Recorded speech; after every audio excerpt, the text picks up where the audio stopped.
Pro Group Management. Workers' comp that works for you.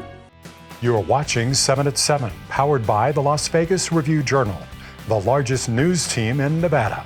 Henderson police releasing new details about a fatal shooting. Find out the latest. Thanks for joining us on 7 at 7 tonight. I'm Lena Bleetz.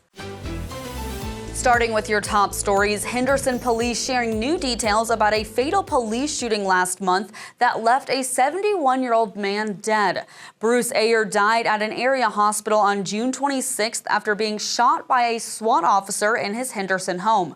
Police said detectives were investigating a burglary from the day before and learned a silver Volkswagen had been stolen. Police tracked the car to Ayer's home where they executed a search warrant.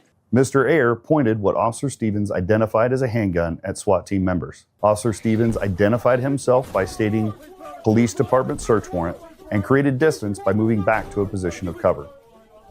Mr. Ayer refused to drop the weapon and continued to advance towards officers pointing the handgun.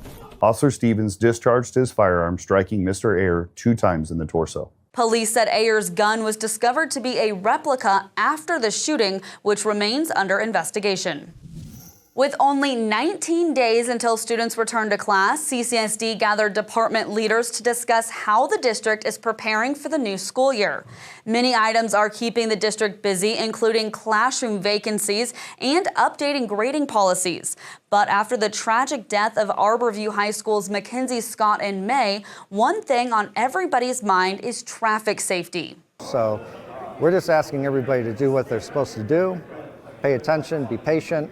Treat those kids in the school zone and the staff as if they're your own family, they're your own child, and I think that we can continue to make a difference. The CCSD Police Department says it is planning an all-hands-on-deck approach to traffic enforcement during the first few weeks of school. And now for your Vegas Nation update and the latest on the Raiders. I'm Heidi Fang, and it's the first day here of Raiders training camp at their Henderson headquarters. Quarterback Geno Smith says he's working on how the communication process goes with the rest of the offense. Thought we were great at the line of scrimmage, used a lot of cadence, and overall, man, a lot to improve on. So, it's just the first day. We call it the acclimation day, so really just getting back into it, and I thought guys did a great job. Practice felt smooth out there, and that's what you want. The Raiders have also announced that 10 training camp practices will be free and open to fans on a first-come, first-served basis. Practice times begin at 8:30 a.m. at their Henderson headquarters on Raiders Way. In weather, sponsored by Star Nursery, your garden's partner for every bloomin' thing. Tonight, temperatures in the 90s and continuing to cool down, reaching the 80s by midnight and looking at an overnight low of 75 degrees by 6 a.m. Finishing out the week and heading into the weekend with sunny skies and temperatures just barely reaching the triple digits. High of 100 and low of 75 for Thursday, followed by a high of 101 and lows in the mid-70s on both Friday and Saturday. So enjoy the cooler July temperatures and take advantage of the clear skies. In business, brought to you by G Bank, your best banking experience ever. The Sahara is the latest strip property to eliminate its resort fee for a summer promotion.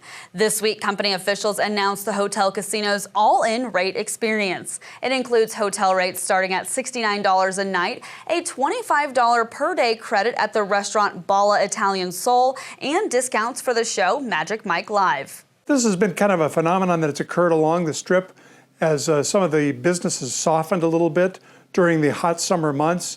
We're seeing a number of different properties getting rid of resort fees or parking costs. The promotion runs through October 31st, but must be booked by August 10th.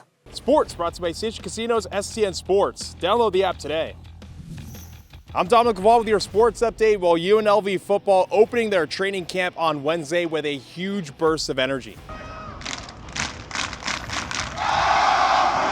That's Justin Flo, a brand new transfer from Arizona, getting the guys going. Head coach Dan Mullen on that start. He constantly brings energy, right? You know what I mean? When the Energizer Bunny gets tired, he goes and sees Justin Flo. That's the kind of guys, too, I love. We love that in the program. Mullen also got in with the guys seen here stretching with his players. UNLV continues their camp on Thursday. Sports betting brought to you by the Las Vegas Paiute Tribal Smoke and Cigar Shop. The PGA Tour season is winding down and heads to Minnesota this week for the 3M Open. Sam Burns is the 16-1 favorite at BetMGM to win the tournament, followed by Maverick McNeely at 18-1. Chris Gotterup, coming off of a strong showing in last week's British Open, is 25-1 along with Wyndham Clark. Siwoo Kim is next at 30-1, with a host of players at 33-1, including Davis Thompson and Max Gracerman. Tony Finau, who won the event in 2022, is one of 5 players at 40-1.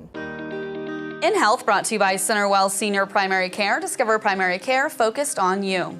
A new UNLV-led study shows artificial intelligence can help detect viruses in wastewater. Researchers analyzed nearly 3,700 samples collected from Southern Nevada wastewater treatment facilities between 2021 and 2023. They found that their AI system accurately identified different virus variants faster than previous surveillance methods. The study's authors said the AI tool could be especially useful in rural communities with fewer healthcare and testing resources. In Lifestyle, sponsored by Silverton Casino Lodge, this is Lodge Vegas. A motel owner reveals she won millions of dollars in her judgments from her lawsuit over Storm Area 51. The announcement comes in an upcoming Netflix documentary, Trainwreck Storm Area 51. Neon reporter Chris Lawrence tells us about the lawsuit. One of the key points of the documentary is that Connie West, owner of the Little Ailey Inn in Rachel, was awarded $3.4 million worth of judgments in her lawsuit against her former partners in the Alien Stock event. The 2-part documentary debuts on July 29th. In Neon, sponsored by Arizona Charlie's, with live entertainment every weekend at both locations. Go to ArizonaCharlies.com to see who's playing.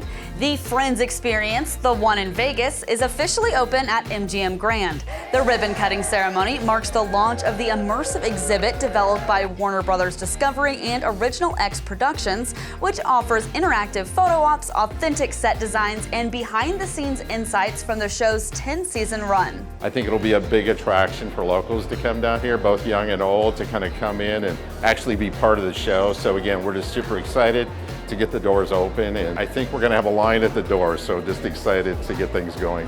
Whether you're a longtime fan or just friends curious, the exhibit offers a nostalgic look back at one of TV's most enduring comedies, all just steps away from the Strip. And if you're looking for something to do, check out our free Neon Go Guide. It features everything from entertainment to dining to recreation and gives you all the details. Just head to neon.lvrj.com and check out the Go Guide.